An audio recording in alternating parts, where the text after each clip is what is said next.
Senhor.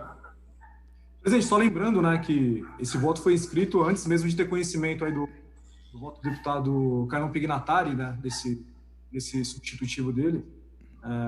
Então tem algumas coisas que tem aqui nesse voto separado, que constam já nesse relatório aí que ele colocou. Mas como eu não recebi anteriormente, então nós fizemos aqui esse voto separado. Conjunta, comissões Constituição e Justiça e Redação e Finanças, Orçamento e Planejamento. Voto separado ao projeto de lei 174/2020, de 31 de março de 2020, como substitutivo. Por meio de ofício, número 179/2020, de 30 de março de 2020, o governador do Estado encaminhou o projeto de lei que visa autorizar o repasse à conta do superávit financeiro de fundos de despesa instituídos pelo Estado de São Paulo, nos termos do artigo 71 da Lei Federal, número 4.320, e disciplinados pelo Decreto-Lei Estadual, número 16, de 1970. Tal projeto visa alcançar os saldos apurados no balanço de encerramento do exercício de 2019, montante esse limitado ainda ao superávit financeiro existente em cada fundo, a partir da edição do decreto regulamentador, ou seja, seriam recursos não comprometidos com obrigações constituídas pelo fundo no âmbito das finalidades previstas em suas leis instituidoras. O secretário executivo da Secretaria da Fazenda e Planejamento ressalta ainda que trata-se de medida necessária para fazer frente à imensa pressão orçamentária financeira inerente à situação de calamidade pública vivida pelo país. Calamidade essa reconhecida pelo decreto número 64.879, de 20 de março de 2020. Demanda maior flexibilidade e agilidade na alocação de recursos e medidas de descompressão de gastos emergenciais, a exemplo das autorizadas pelo artigo 65 da Lei Complementar 101, Lei de Responsabilidade Fiscal. Pois bem, não há como olvidar que medidas para garantir que a população paulista sofra menos com essa pandemia do vírus chinês são necessárias e um dos principais papéis do Estado é garantir a saúde de seu povo. Lembro que se tal medida se faz necessária, seria por única e exclusivamente para prevenir e remediar os efeitos do vírus Covid-19. Ora, se essa é a única razão para a edição do presente projeto de lei, qual o motivo de não constar em nenhum de seus artigos os parágrafos de tal exclusividade? Lembrando, né, no voto do Carlão, o substitutivo dele aparece. Analisando todas as 45 emendas apresentadas pelos excelentíssimos deputados, na verdade são 43 emendas e 2 substitutivos, faço saber que a Assembleia Legislativa decreta e promulga a seguinte lei. Artigo 1º. Fica autorizada a transferência à conta única do Tesouro Estadual do saldo positivo apurado no balanço de encerramento do exercício financeiro 2019 dos fundos especiais de despesas instituídos nos termos do artigo 71 da Lei Federal 4.320, 17 de março de 1964, Decreto-Lei Complementar Estadual número 16, de 2 de abril de 1970, limitado ao montante do superávit financeiro aferido na data da publicação dessa lei, destinados exclusivamente para investimentos e custeio de políticas sociais e de saúde de enfrentamento à pandemia do Covid-19. Esse é o artigo 1º, né? Parágrafo 1º. A prerrogativa que trata o caput dar-se-á a exclusivo critério do chefe do Poder Executivo, com efeitos a partir da publicação de decreto regulamentador desta lei, não podendo alcançar recursos necessários ao suporte de compromissos assumidos pelos respectivos fundos, bem como as obrigações correntes derivadas de legislação específica. Segundo parágrafo, não são alcançados pela autorização de movimentação financeira estabelecida no caput deste artigo os recursos sujeitos à destinação específica estabelecida pela Constituição Federal, Constituição Estadual ou legislação federal, observada a emenda à Constituição Federal número 93 de 2016, sendo alcançado pela autorização aqueles oriundos de impostos, taxas e multas. Terceiro parágrafo. A transferência à conta única do Tesouro Estadual tornará o recurso disponível para a cobertura das despesas constantes da Lei Orçamentária Anual, bem assim para dar suporte à abertura de créditos adicionais nas modalidades suplementar, especial ou extraordinário, exclusivamente para aquisições e contratações destinadas às ações de enfrentamento direto e indireto à epidemia do Covid-19. Quarto parágrafo. A regra prevista no caput deste artigo excluirá os recursos dos seguintes fundos. A. Fundo Estadual dos Direitos da Criança e do Adolescente. B. Fundo Estadual de Segurança contra Incêndios e Emergências. E C. Fundo Especial da Polícia Militar. Artigo 2º.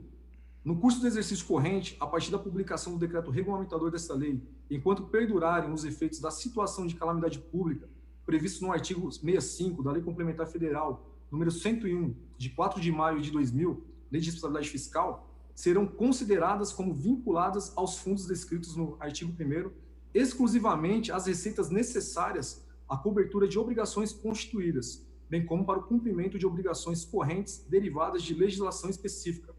Parágrafo 1º. Os recursos financeiros a que se refere este artigo serão movimentados por meio de conta especial, considerando-se para fins de verificação preliminar das necessidades do fundo no exercício correspondente, o total das despesas que tenham sido efetivamente empenhadas no respectivo exercício. Parágrafo 2º. A utilização pelo Tesouro do Estado das receitas excedentes dos fundos na forma do caput deste artigo será precedida, se necessário, de abertura de crédito adicional e condiciona-se à existência de programação de restituição em até 30 dias, caso constatada a necessidade de utilização do valor correspondente para a cobertura de compromissos assumidos pelo respectivo fundo ou para fazer frente às obrigações correntes derivadas de legislação específica. Artigo 3º. A sistemática prevista nos artigos 1º e 2º desta lei restringe-se ao período enquanto durar o estado de calamidade pública, conforme previsto no artigo 65 da Lei de Responsabilidade Fiscal. Parágrafo 1º. Verificada grave contrição orçamentária fiscal nos próximos exercícios financeiros, em razão das consequências do estado de calamidade pública que impacte o cumprimento das metas fiscais estabelecidas na Lei de Diretrizes Orçamentárias, nos termos do artigo 4º, parágrafo 1º e 2º da Lei de Responsabilidade Fiscal, novo pedido de autorização deverá ser encaminhado para a Assembleia Legislativa pelo Poder Executivo. Parágrafo 2º. Em caso de não utilização dos recursos a que se refere este artigo, durante o período de estado de calamidade pública, o Poder Executivo deverá enviar proposta de nova utilização dos recursos, priorizando o investimento em assistência social, que deverá ser aprovada pelo Poder Legislativo. Parágrafo 3º. O Poder Executivo fica obrigado a publicar em decreto regulamentador e no prazo de 10 dias, anexo com a relação dos fundos especiais de despesa com recursos efetivamente disponíveis para a utilização nos termos dessa lei, incluindo o montante estimado que será passível da transferência. Artigo 4º. Observada a prerrogativa do chefe do Poder Executivo e no disposto do parágrafo 3º do artigo 1º, os valores transferidos à conta única do Tesouro Estadual, nos termos dessa lei, deverão ser utilizados exclusivamente na área da saúde, do desenvolvimento econômico e para a implementação de políticas sociais, visando ao enfrentamento da pandemia da Covid-19, para o custeio das seguintes medidas. 1. Aquisição de qualquer insumo que incremente a segurança sanitária das instalações de saúde. 2.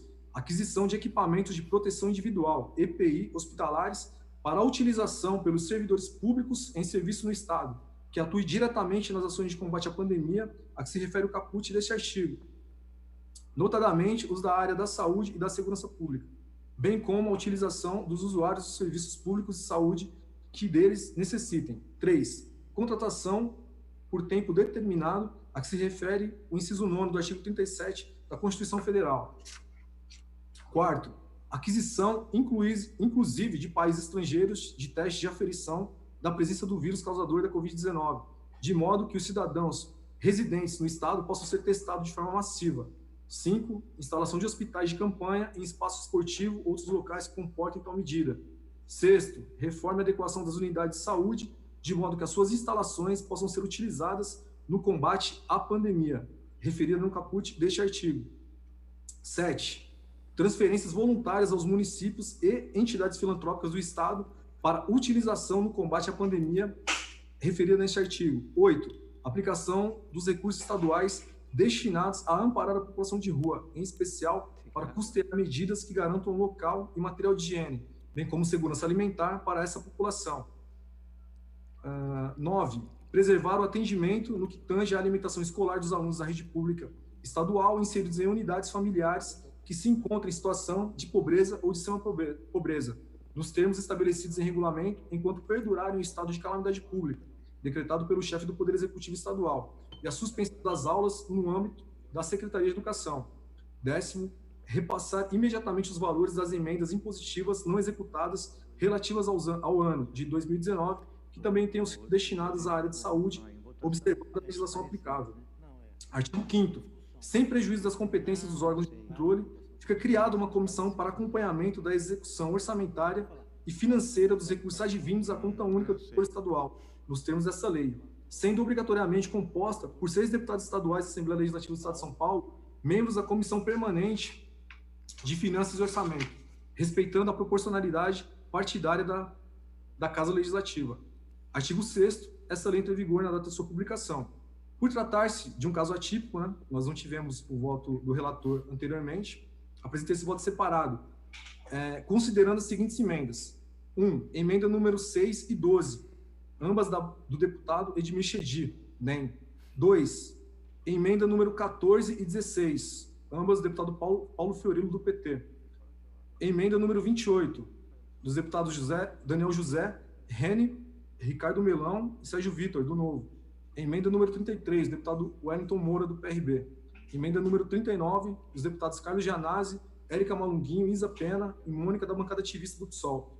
Emenda número 41, deputado Coronel Nishikawa, do PSL, e a emenda 42, do deputado Tenente Nascimento, do PSL. Como se pode observar, 9 propostas de emendas foram contempladas nessa versão da redação, totalizando 13 deputados. Neste momento de crise, não podemos deixar a ideologia sobrepor ao principal direito garantido pela Constituição Federal, que é a vida. Todos nós comungamos de um só ideal, para um Estado saudável e livre do coronavírus. Porém, pelo texto apresentado pelo governador, nada mais que um cheque em branco para utilizar os fundos para o seu bel prazer de gestor. Nem esteve ao trabalho de citar no projeto original, em qualquer dos artigos, parágrafos, incisos ou alíneas, a razão ou exclusividade ao combate do Covid-19. Ante o exposto, propomos o voto favorável neste texto substitutivo, ora proposto, senhor presidente. Era isso. Ok.